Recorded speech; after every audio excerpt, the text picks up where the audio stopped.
July నెల రేషన్ను 4 రోజుల ముందుగానే ఇవ్వాలని ప్రభుత్వం నిర్ణయించింది. వృద్ధులు, దివ్యాంగులకు రేషన్ డోర్ డెలివరీ సైతం చేయాలని ప్రభుత్వ నిర్ణయం తీసుకుంది. జూన్ నెలలో సమస్య దృష్ట్యా ముందుగానే డోర్ డెలివరీ చేయాలని సీఎం చంద్రబాబు నిర్ణయించారు. అయితే గత నెలలో సమాచార లోపం వల్ల వృద్ధులు రేషన్ డిపోలకు వచ్చారని అధికారులు చెబుతున్నారు.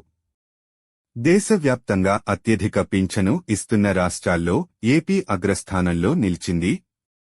ఈ విషయాన్ని స్వయంగా AP CM Chandrababu, deputy CM Pawan Kalyan పలుమార్లు ప్రస్తావించారు. జూన్ నుంచి స్పౌస్ పింఛన్లు. ఆంధ్రప్రదేశ్ ప్రభుత్వం జూన్ నెల నుంచి స్పౌస్ పింఛన్లను మంజూరు చేసింది. ఎన్టీఆర్ భరోసా పెన్షన్ పథకం కింద వీరికి ప్రతి నెల రూ. 4,000 పెన్షన్ ఇవ్వాలని కూటమి సర్కారు నిర్ణయం తీసుకుంది. ఏపీలో కూటమి ప్రభుత్వం ఏర్పాటు ఏడాది అవుతున్న సందర్భంగా కొత్తగా 71,380 మందికి కొత్తగా స్పౌస్ కేటగిరీలో పింఛన్ల పంపిణీకి శ్రీకారం చుట్టింది.